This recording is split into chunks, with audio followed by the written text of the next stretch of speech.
Kasus penyiraman air keras terhadap Andri Yunus telah menjadi sorotan nasional.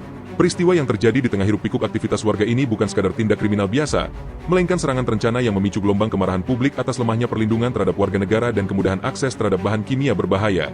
Andri Yunus didiagnosis mengalami luka bakar kimia sebesar 24% dari total permukaan tubuhnya. Area tubuh yang terdampak cukup luas dan mencakup titik-titik vital, di antaranya, area wajah bagian kanan mengalami kerusakan paling signifikan. Terjadi kerusakan serius pada mata kanan, di mana pihak RSUP Nasional Dr. Cipto Mangunkusumo, RSCM, melaporkan adanya kebocoran pada bola mata. Luka bakar juga tersebar di area dada, leher belakang, tangan kanan, dan tangan kiri. Peristiwa tragis ini bermula pada Selasa malam, 12 Maret 2026. Pukul 19.30 WIB terlihat Andri Yunus meninggalkan lokasi kantornya menggunakan sepeda motor. Ia melewati rute yang biasanya ramai, namun pada malam itu kondisi jalanan relatif lenggang di titik tertentu. Pelaku lapangan yang diduga yaitu D dan R, dua orang eksekutor yang bertugas membuntuti dan kemudian menyiramkan air keras ke wajah Andri Yunus. Kemudian dua pelaku lainnya bertugas untuk merencanakan dan mendanai aksi tersebut. Pemicu dan motif utama dari hasil penyelidikan awal dan keterangan saksi, pemicu serangan ini diduga kuat berkaitan dengan dendam pribadi dan perselisihan bisnis pekerjaan. Andri diketahui sedang vokal dalam menyuarakan ketidakadilan di lingkungan kerjanya, yang diduga menyinggung pihak-pihak tertentu yang merasa terancam oleh tindakannya.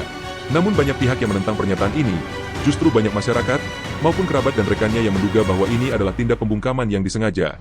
Hal itu didasari karena Andri Yunus dikenal sebagai aktivis yang vokal dalam mengawal isu-isu krusial. Sebelum kejadian penyiraman air keras, ia dan tim kontra sedang berfokus pada dua hal utama. Andri dan rekan-rekannya secara aktif mengkritisi beberapa pasal dalam Undang-Undang Nomor 1 Tahun 2023 tentang KUHP. Undang-undang tersebut berisi 1. Dinilai mengkriminalisasi kritik. Pasal-pasal terkait penghinaan terhadap kekuasaan umum atau lembaga negara yang dianggap sangat lentur dan bisa digunakan untuk membungkam aktivis. 2. Memperluas delik aduan, yang dikhawatirkan akan menyasar masyarakat kecil yang berhadapan dengan pejabat atau pengusaha besar. Andri Yunus juga berada di garis depan untuk menuntut pemerintah untuk menjalankan UU Nomor 26 Tahun 2000 tentang Pengadilan Hak Asasi Manusia. Tujuannya adalah untuk fokus melawan impunitas, menuntut agar para pelaku pelanggaran HAM di masa lalu tidak diberikan jabatan strategis di pemerintahan. Faktor lain menyebutkan pemicunya juga bersumber dari keterlibatan Andri dalam membongkar kasus kekerasan oleh aparat atau mafia tanah yang melibatkan oknum-oknum kuat. Ia menuntut revisi UU Polri atau UU TNI jika dirasa ada tumpang tindih kewenangan yang merugikan sipil. Melakukan riset mendalam mengenai aliran dana yang diduga tidak sah dalam proyek-proyek strategis nasional yang berdampak pada pengusuran warga. Banyak pihak yang menanggapi kasus ini. Salah satunya, Novel Baswedan, selaku sesama penyintas serangan air keras ini menyatakan bahwa serangan air keras bukan sekadar penganiayaan, melainkan upaya pembunuhan karakter dan masa depan seseorang tanpa membunuhnya secara fisik.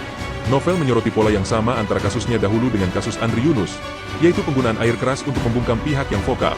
Ia mengingatkan kepolisian agar tidak hanya menangkap pelaku lapangan, eksekutor, tetapi harus berani menyentuh aktor intelektual di baliknya. Novel secara terbuka menyemangati Andri untuk tetap kuat secara mental, karena menurutnya, target utama pelaku adalah membuat korban menyerah dan berhenti berjuang. Prabowo Subianto sebagai Presiden Indonesia juga memberi tanggapan tegas yakni, hukum harus tegak tanpa pandang bulu, bahwa tidak ada tempat bagi premanisme terorganisir di Indonesia.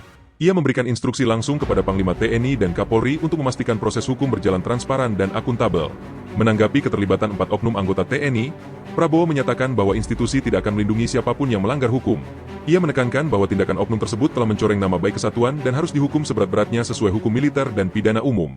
Beliau menyatakan bahwa perbedaan pendapat atau kritik, seperti yang dilakukan Andri Yunus melalui kontras, adalah bagian dari demokrasi dan tidak boleh dibalas dengan kekerasan fisik yang barbar. Proses hukum kasus saat ini sedang dalam penyelidikan kepolisian yang akhirnya dilimpahkan ke Puspom TNI. Sebanyak 4 oknum anggota TNI telah ditetapkan sebagai tersangka dan saat ini berkasnya telah dilimpahkan ke Auditor Militer, OTMIL, 207 Jakarta untuk diproses lebih lanjut.